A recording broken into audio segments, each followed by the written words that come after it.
Hello everyone and welcome back. Today's story is about the night I crashed my car into the most feared woman in town, and how the coldest person I'd ever met took off her own coat, wrapped me in it, and refused to let me leave.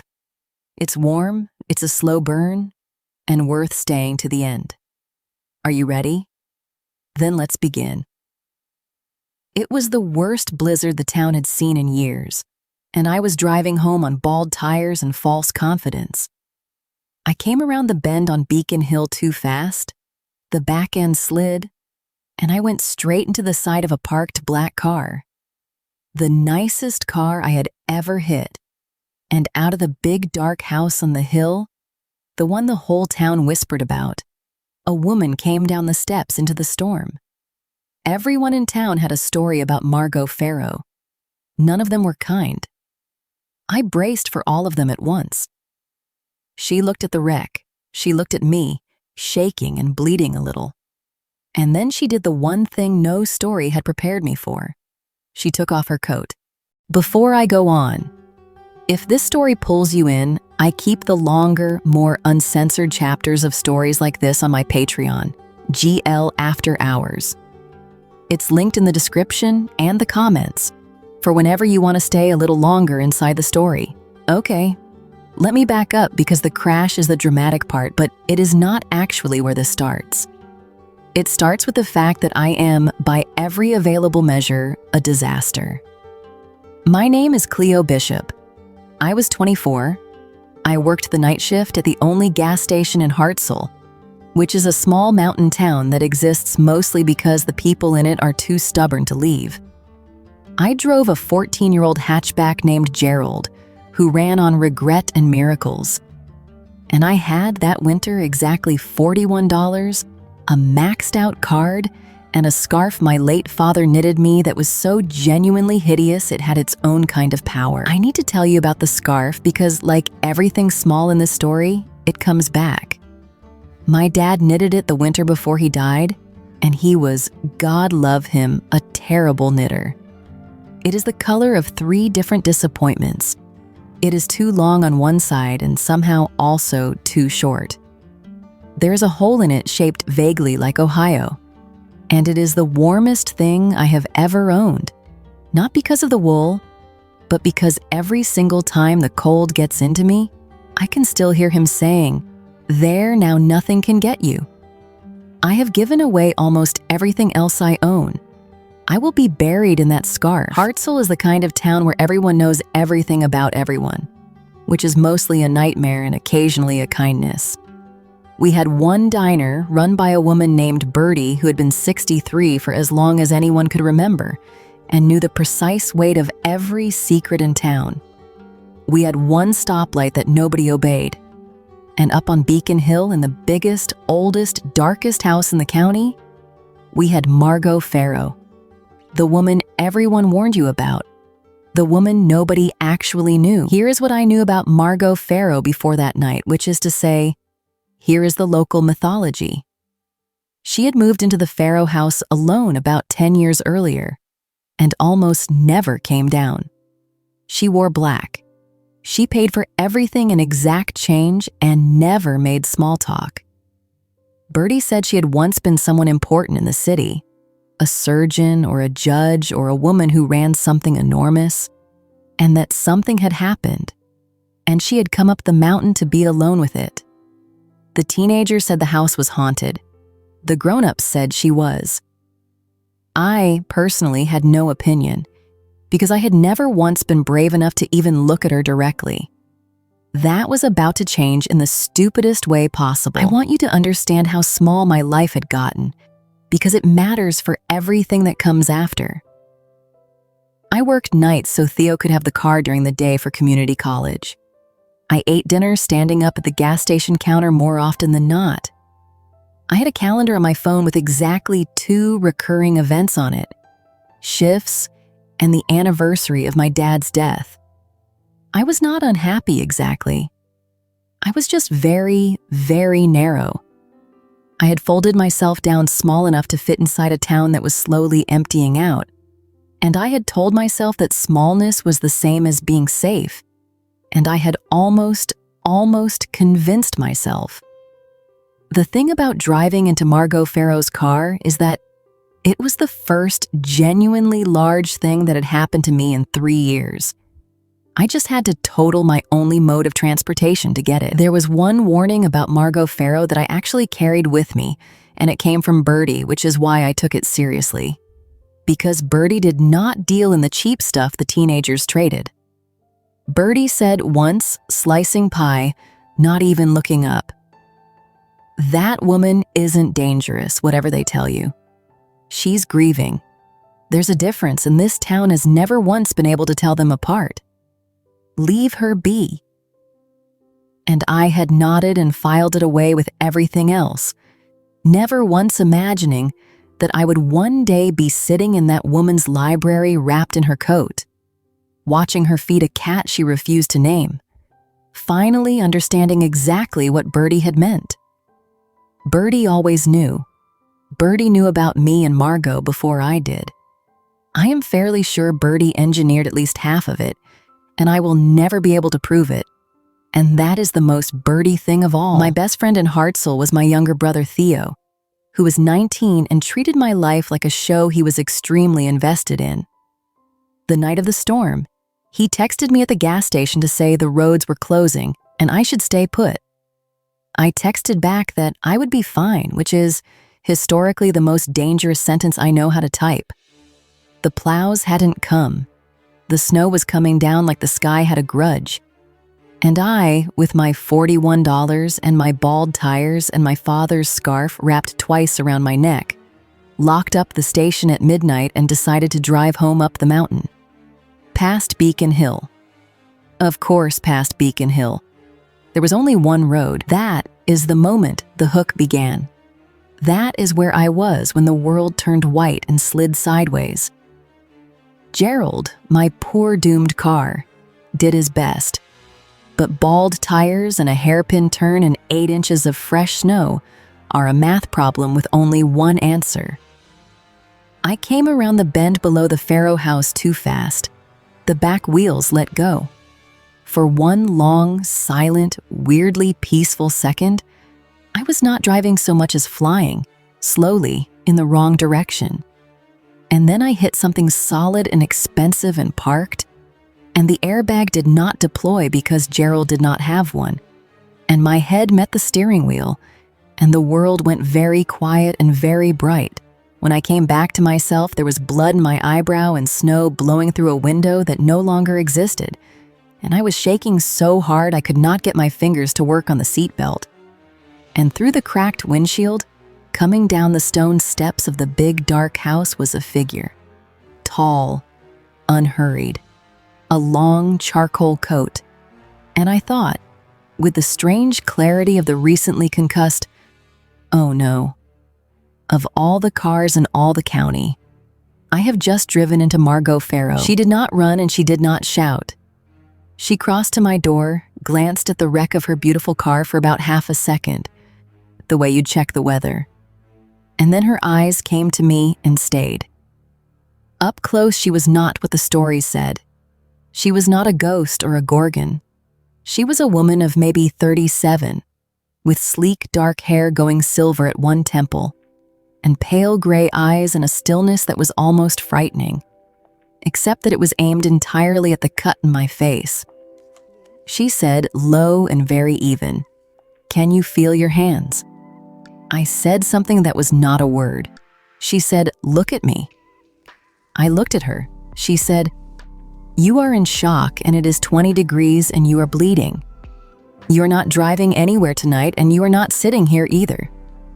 And then, while I was still trying to assemble an apology, she took off her coat. She wrapped it around me, this heavy, warm, ridiculously expensive charcoal coat that smelled like cedar and cold air, and something underneath that I did not have a name for yet.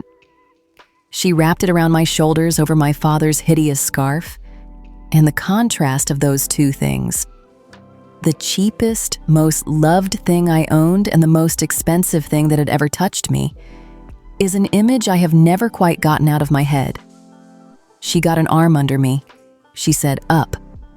And I, concussed and freezing and completely undone by an act of basic kindness from a woman the whole town had taught me to fear, started, embarrassingly, to cry. She did not comment on it. She just said, "I know." Up.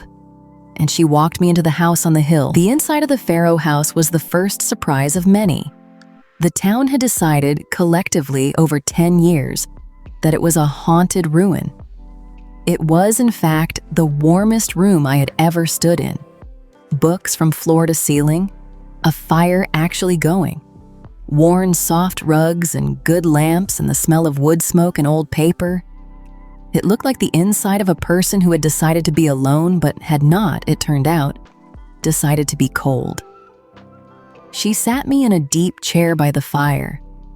She crouched, opened a real first aid kit, and cleaned the cut over my eye with a steadiness that made me say, before my brain could stop my mouth, "You've done this before." She paused for half a second. Then she said, "A long time ago." That was the first crack in the legend. I did not understand it yet. But I noticed it because noticing things is my one real talent and the source of all my problems. She gave me tea I did not ask for in a cup that probably cost more than Gerald. She checked my eyes with a little light to make sure my skull was behaving. And the whole time, she said almost nothing. And I, being a nervous talker of historic proportions, said almost everything. I apologized for the car. I apologized for the snow, as if I controlled it. I told her my name and my brother's name and the gas station's hours, and, for reasons I will never understand, the entire plot of a movie I had watched that week. She listened to all of it without one flicker of impatience. And when I finally ran out of words, mortified, she said only, "Your name is Cleo." I said yes. She said, "You talk when you're frightened. Most people go quiet. I find it more honest."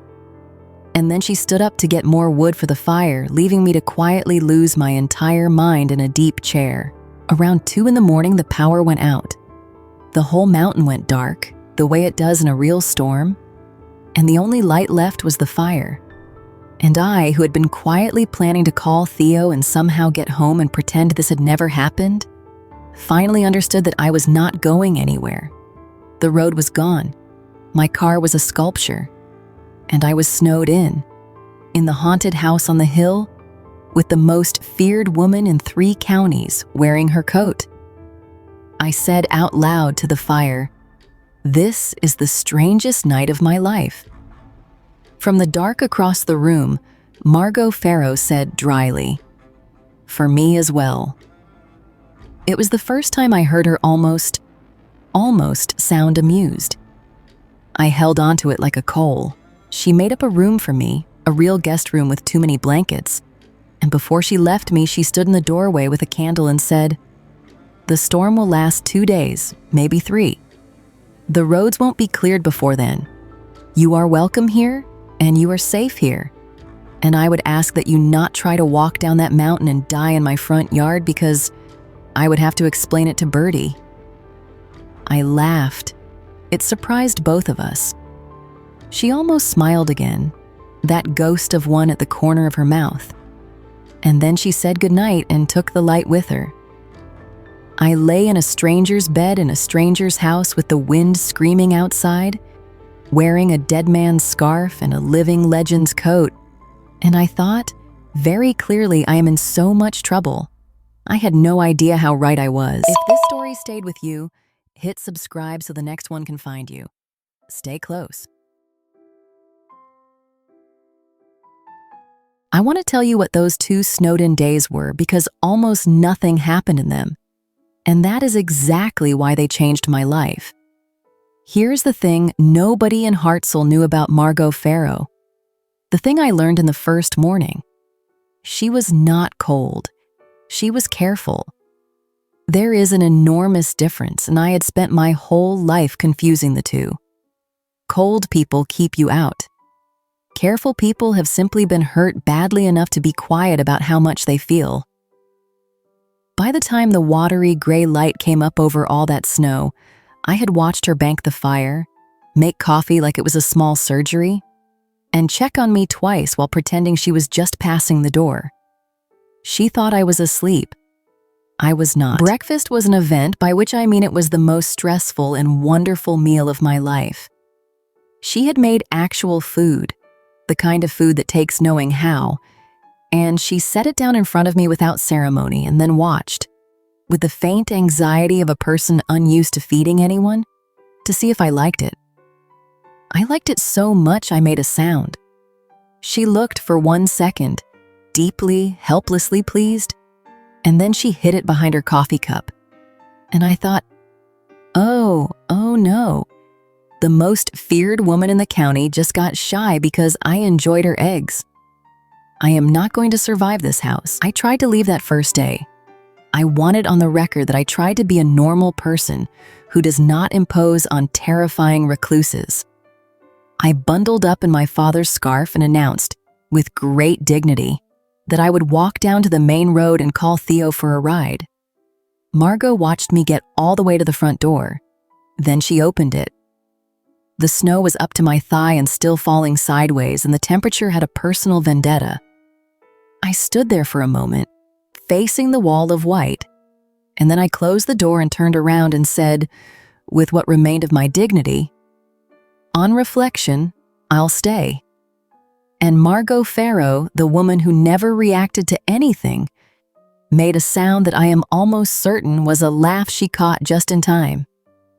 "Good," she said.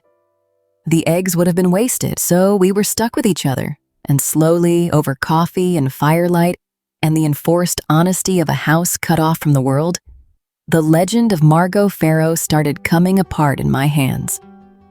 I learned that she read 3 books at once and argued with all of them in the margins. I learned that she fed a half-feral cat that came to the kitchen door and pretended she didn't, and named it nothing because, she said, naming things makes them yours, and that is a responsibility. I learned that the silver at her temple had come early and all at once, the way it does after something. And I learned that she had one small habit I could not stop watching. When she was thinking or feeling something she did not want to show, she pressed her thumb slowly against the band of the old steel watch on her left wrist. I started, helplessly, to count it. She let me help in the kitchen that first afternoon, which was a mistake she made exactly once and was too polite to ever mention again. I am not a cook. I am a person who has set off a smoke alarm with a bagel. But she handed me a knife and a board and a pile of vegetables and stood beside me, close, correcting my grip with 2 fingers, telling me to slow down. Slow down. You are not in a hurry. Nothing here is in a hurry. And I want to tell you that there is a specific kind of madness in having the most feared woman in the county stand at your shoulder in a warm kitchen and say, gently, like that, yes, like that, while a storm buries the world outside. I nearly took off my own thumb. She noticed. She moved the knife. She did not move away. The library was the heart of that house, and it was the heart of her, and she caught me reading the spines like they were a diary, which they sort of were. There were medical texts, old ones, pushed to a high shelf like things she did not want to be able to reach easily. There was poetry, a lot of it, dog-eared and argued with. There was an entire shelf of children's books, which made no sense in a house with no children until it did, and I did not ask.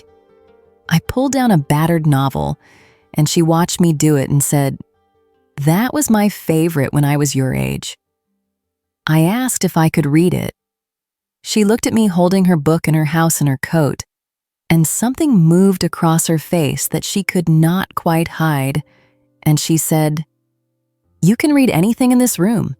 And the way she said it, it did not sound like she was talking about books. I told her about my father that afternoon, the long version, the one I do not give people, about how he raised Theo and me alone after our mother left, on a mechanic's pay and an unreasonable amount of love, about how he taught me to notice things, birds, weather, the exact moment a person stops listening, and how that noticing is the only inheritance I got and the only one I wanted.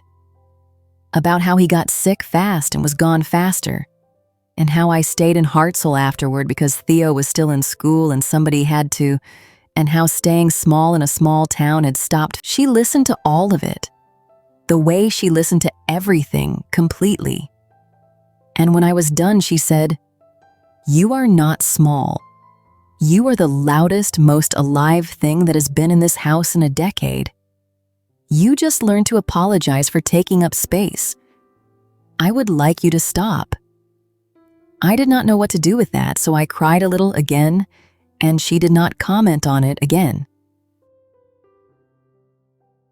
It was her hands that gave her away before any words did.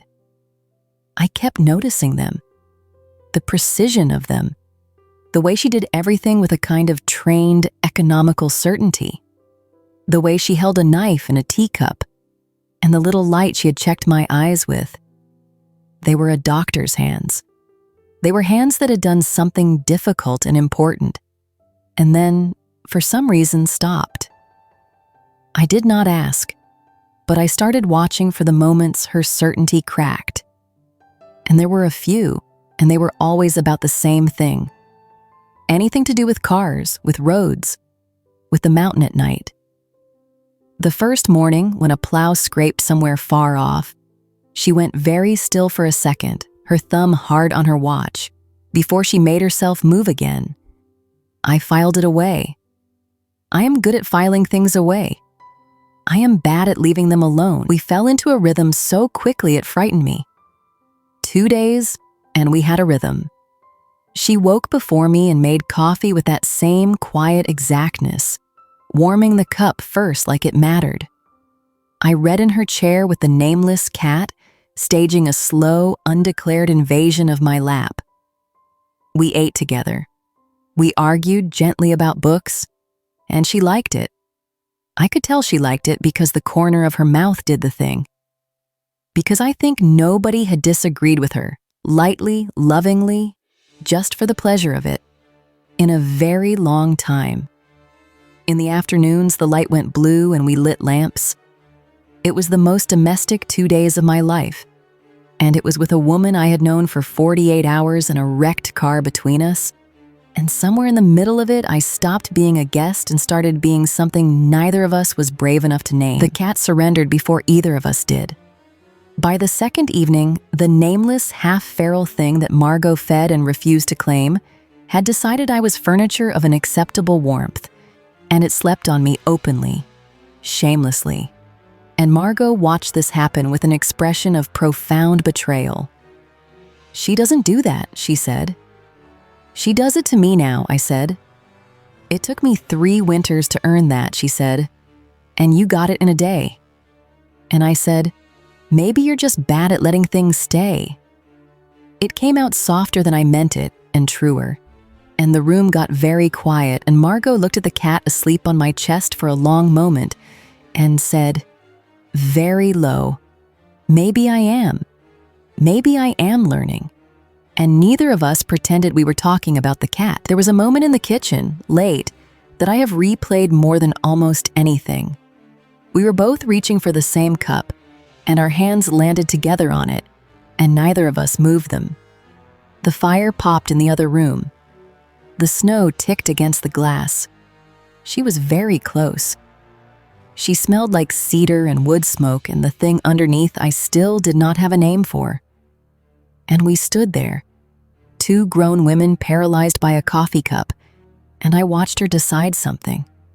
Watched the want and the fear of it move across her careful face, and I thought, please, please. And then she drew her hand back, slowly, and said, in a voice that was not quite, "The roads might open tomorrow." It was a kindness and a cowardice at the same time, and I recognized it because it was exactly the kind I would have used. I went to bed wide awake and certain of exactly one thing. She felt it too.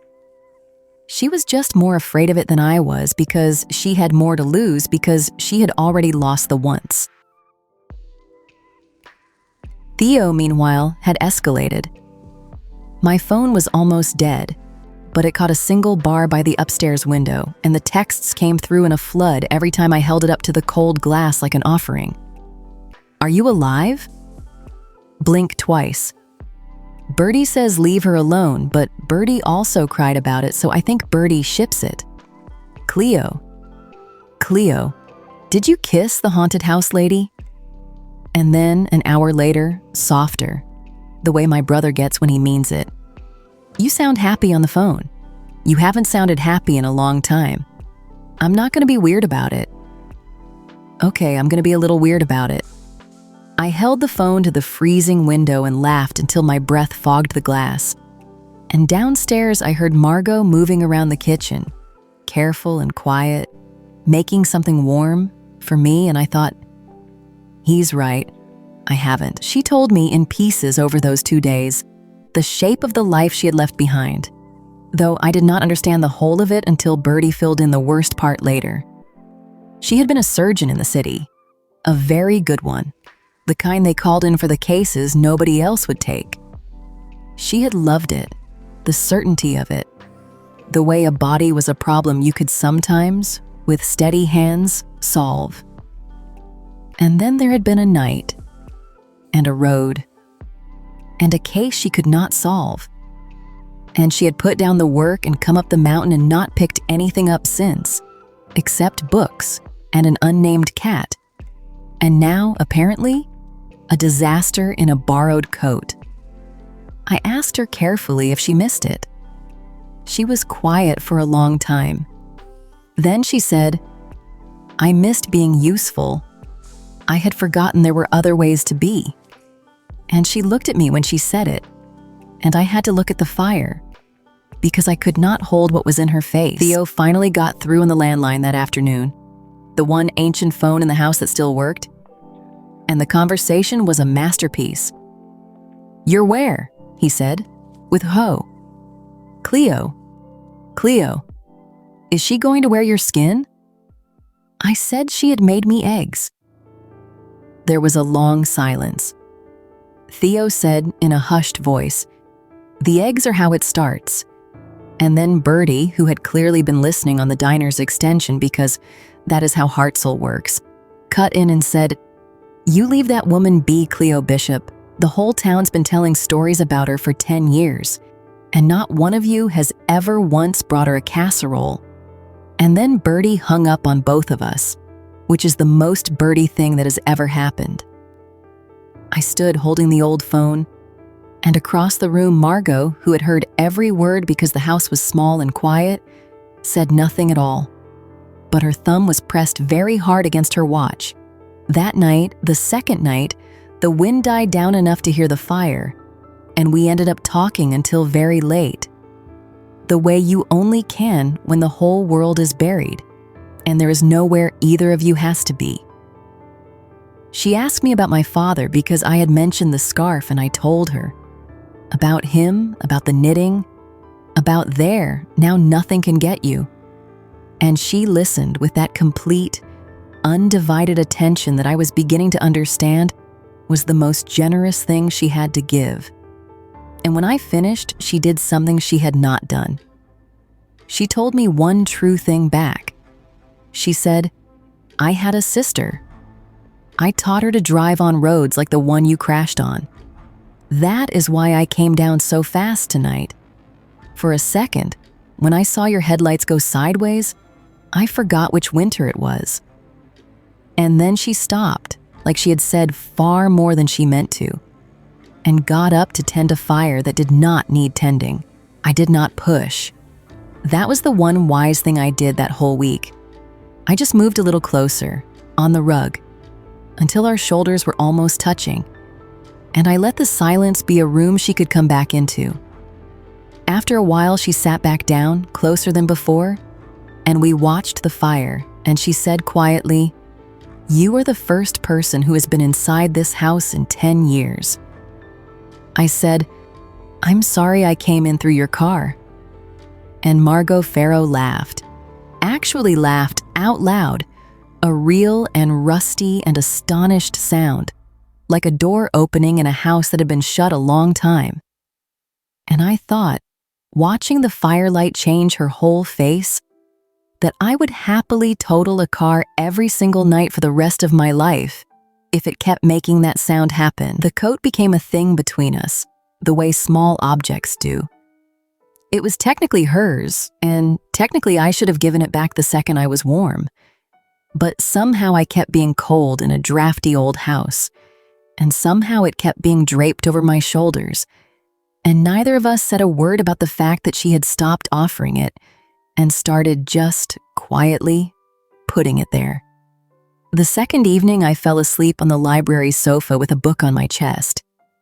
And when I woke, the fire had been built up and the coat had been tucked around me, and the half-feral cat that had no name was asleep on, and Margot was in the chair across from me, not reading, just sitting in the warm dark, watching the snow.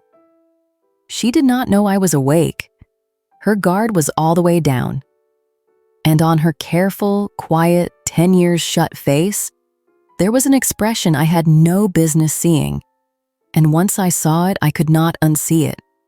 And I understood that whatever this was, it was not one-sided, and it was not going to stay this gentle for long. Let me tell you about the next morning, because it is the closest we came, and because it is the last truly peaceful thing before everything tipped over. The snow had finally stopped. The whole mountain was blinding white and silent in that way that feels holy. And we went outside, both of us, just to stand in it. And Margot looked 10 years younger in the daylight against all that snow, and I was wrapped in her coat with my father's scarf at my throat. And I bent down without thinking, and packed a snowball and, before any sensible part of my brain could intervene, threw it at the most feared woman in 3 counties. It hit her in the shoulder. There was a silence in which I genuinely feared for my life. And then Margot Ferro, surgeon, recluse, legend, bent down with terrifying calm, packed a perfect snowball, looked me dead in the eye and said, "You have made a serious mistake." And we had, I am not exaggerating, the single best 10 minutes of my entire life. We came back in soaked and breathless and red-cheeked and stood too close in the warm front hall pulling off wet gloves. And the laughing slowed down the way it does right before something else starts. And she reached out and brushed snow out of my hair. And her hand stayed against the side of my face for 1 second longer than brushing snow requires. And we both went very still. The whole house held its breath. Her thumb moved once against my cheekbone. And I would like to tell you that this is where she kissed me. It is not. Because at that exact moment, headlights came up the freshly plowed road, and a car door slammed, and a voice I knew called my name, and the real world walked right back up the hill and through the front door, the way it always does. Exactly when you have finally decided to be brave. It was Theo, of course, who had borrowed Bertie's truck the second the plow came through, because he had spent 2 days convinced his only sister was being slowly murdered in a haunted house, and he was going to rescue me whether I liked it or not. He came through the door already talking, already braced for horror, and he found me pink-cheeked and laughing and wrapped in Margot Ferro's coat, standing about 4 inches from Margot Ferro, who had just had her hand on my face. Theo stopped. He looked at her. He looked at me. He looked at the coat. And 19 years old and not subtle, my brother said the quiet part very, very loud. He said, "Oh, you like her." And the temperature in that warm hall dropped about 40 degrees because Margot Ferro went instantly, completely back behind every wall she had ever built. I want you to understand what came down the mountain with that plow, because it was not just my brother. It was the town. By the time Theo drove me home that afternoon, and I did have to go home, I had a shift, I had a life. I could not simply move into a stranger's house no matter how much my entire body wanted to. The story was already everywhere. Cleo Bishop spent 2 nights alone in the Ferro house, And Hartzell, which had spent 10 years being afraid of Margot Ferro, now had something even more delicious to do, which was to be afraid of her on my behalf. They were not kind about it. The kindest version was that she had taken advantage of a girl in shock. The cruelest version I will not repeat. And the thing about a small town is that the story does not need to be true to do its damage. It only needs to be told at the diner. A woman I had known my whole life, a woman who used to buy me ice cream, leaned across the gas station counter 3 days later and lowered her voice like she was doing me a favor and said, "You be careful up there, sweetheart." A woman like that, alone all those years, she sees a sweet young thing and she let it hang the way cruel people do, so that the worst part is the part you have to finish yourself. And I stood there and I should have said something. I should have said, "She gave me her coat in a blizzard, and you have lived down the road from her for 10 years and never once knocked on her door." I should have said, "You don't know her." But I was 24 and broke and tired and surrounded by people who had known me since I was born. And I did the thing I am least proud of in this entire story. I said nothing. I let it hang.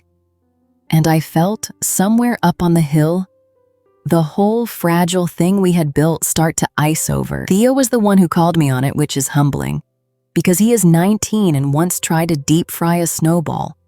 He found me sulking in our kitchen on day 6 and he said, "So you're just not gonna see her again? Because of what Mrs. Halloran said? Because of the diner?" I said it was complicated. He said it did not sound complicated. It sounded like I was scared, and that those were different things that I had been getting mixed up my whole life, which, rude, accurate, devastating from a teenager. And then he said the thing that finally got through, because he said it quietly, without any joke in it at all. He said, "Dad would have gone up that hill the first night with a casserole. You know he would. He'd have made friends with the haunted house lady in 20 minutes. You're the one who notices people, Cleo. So why are you letting the whole town not notice her louder than you can?" I did not see Margot for 9 days. 9 days.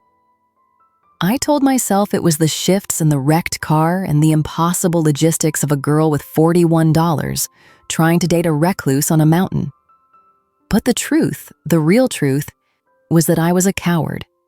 And the town's noise had gotten into me, and I had started to wonder if I had imagined the whole thing. If a careful, brilliant, wounded woman who paid an exact change could really have wanted the disaster who drove into her car. The story the town was telling was that she had used me. The story I was afraid of was smaller and worse. That I had been a warm body in a cold house for 2 days, and now the snow was gone. And so was whatever I thought I saw. I drove past Beacon Hill every night on the way home, because there was still only one road. And every night I did the same pathetic thing. I slowed down at the bend where I had crashed. I looked up at the big dark house, and every single night there was exactly one light on. The library, the warm one, the one I had read in with a cat on my lap and a coat on my shoulders.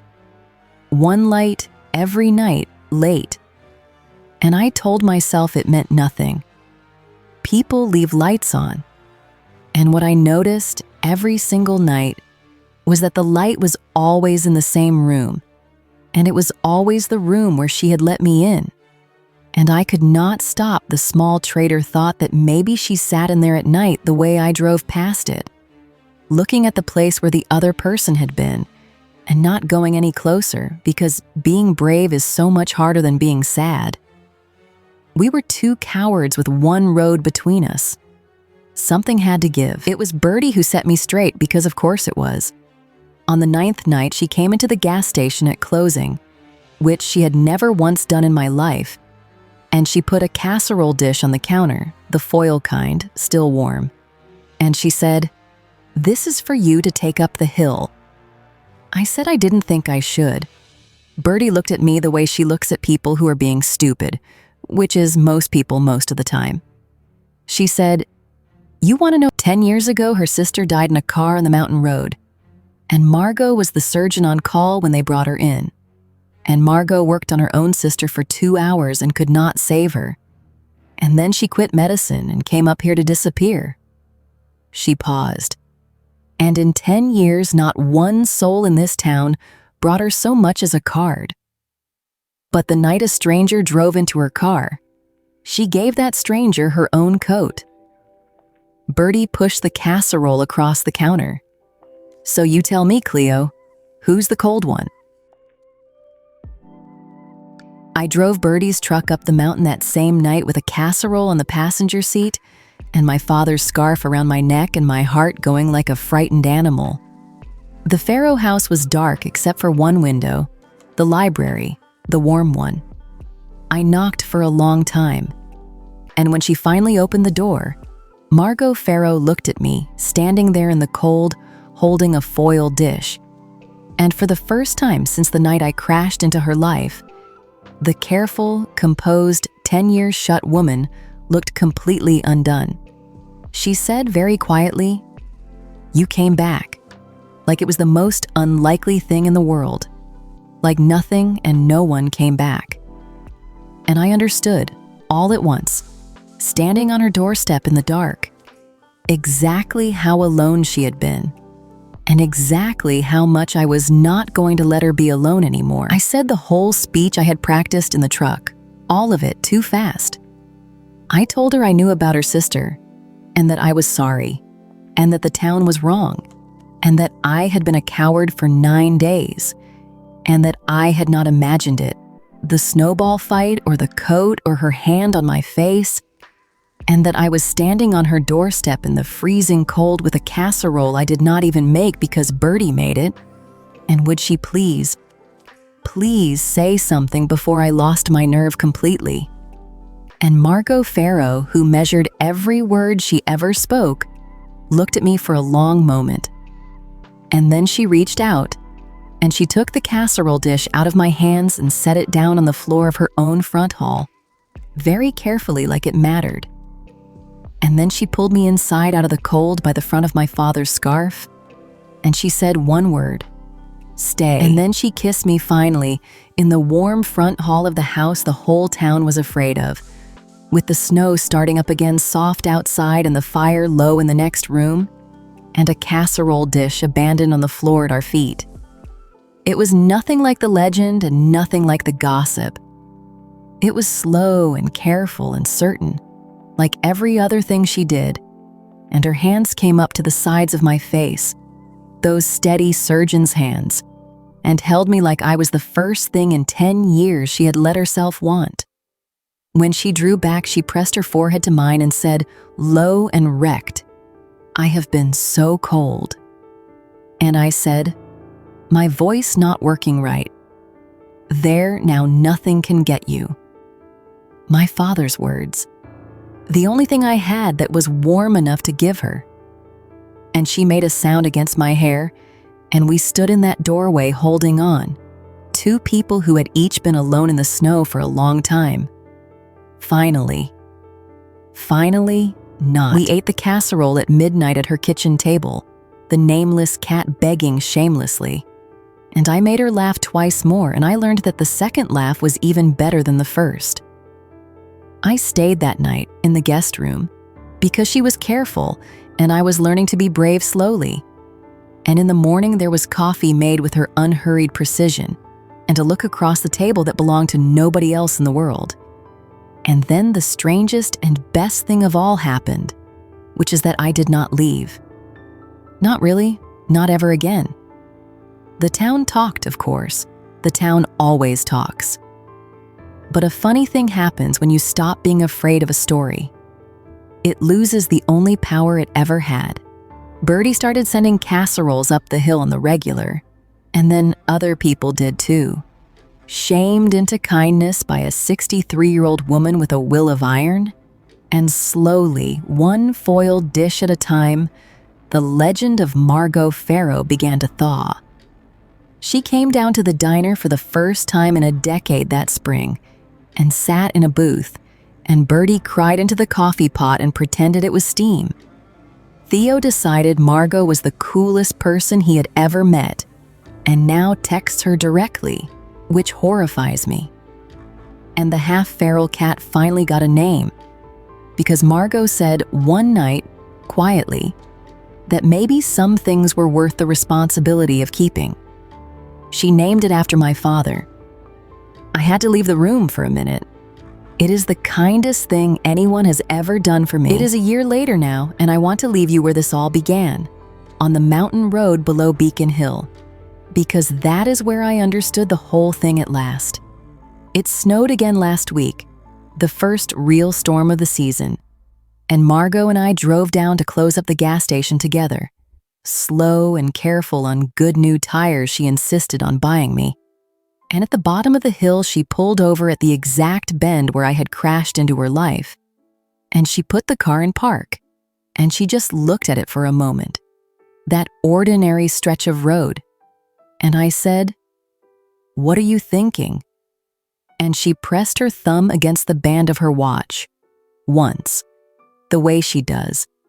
And she said the thing I will keep for the rest of my life. She said, "For 10 years I came down this road too fast every single winter, hoping in some way I never admitted that the mountain would just take me too.